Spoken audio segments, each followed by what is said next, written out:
ডাক্তারবাবুরা বলেছেন যে আপনার কোমরে ব্যথা নিয়ে ভয় পাওয়ার কিছু নেই। তবে আপনার এই কোমরে ব্যথাটা এক্স-রে অথবা এমআরআই রিপোর্ট নর্মাল থাকলেও হতে পারে। তার আসল কারণটা আমরা এই ভিডিওতে দেখাচ্ছি।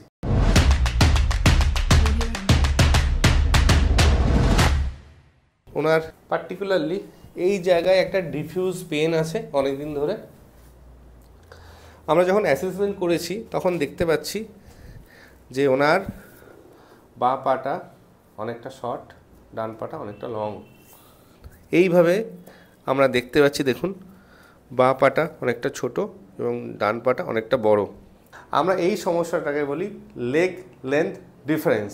বাঁ পাটা ছোট পেয়েছি, তার মেন কারণ হচ্ছে এখানে একটা আমাদের বোন থাকে পেলভিস বোন।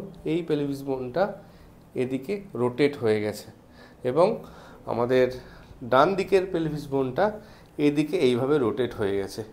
এই সমস্যাটার জন্য ওনার এই কোমরে ব্যথাটা হচ্ছে, যেটা কোনো এক্স-রে এমআরআইতে ধরা পড়বে না। দেখুন সিম্পল এই দুটো বোনকে আমরা কারেক্ট করে ওনার ব্যথাটা কত তাড়াতাড়ি কমিয়ে দিচ্ছি। নাইস নাইস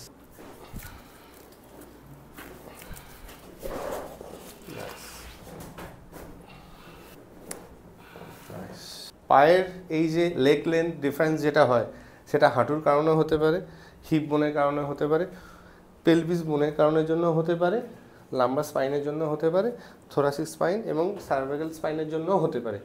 আমরা এখানে দেখালাম পার্টিকুলারলি অনলি পেলভিস বোনের সমস্যার জন্য ওনার লেগ লেন্থটার ডিফারেন্সটা।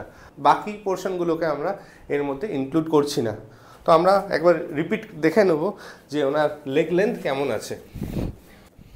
তো দেখতে পাচ্ছি এখনও একটু সমস্যা আছে, বাঁ পাটা স্টিল এখনও ছোটই আছে, ডান পাটা বড়ই আছে।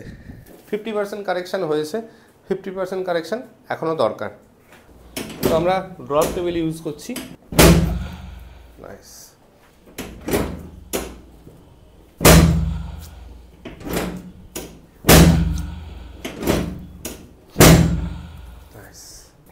এবার আমরা বাইরে থেকে দেখতেই পাচ্ছি দুটো পা অলমোস্ট ইকুয়াল। এখন সামনে ঝুঁকে, পেছনে ঝুঁকে বা কোনো কিছু করে যদি ব্যথা যন্ত্রণা হয় সেটা আমায় বলবেন।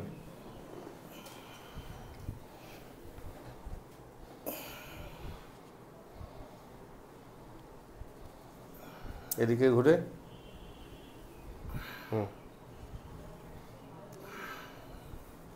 ঠিক আছে। তো দেখুন ওনাকে আগের দিন আমরা দেখেছি এবং আজকে আমরা দেখলাম। আজকে দেখার মাধ্যমে এখন পর্যন্ত ওনার ব্যথা যন্ত্রণা অনেকটাই কম আছে, তাই তো? এবং পরবর্তীকালে ওনাকে যদি আমি প্রপার এক্সারসাইজ গাইডেন্স দিই, আশা করি এই ব্যথাটা আর রিকারেন্স এতটা হবে না। তো thank you for watching this video.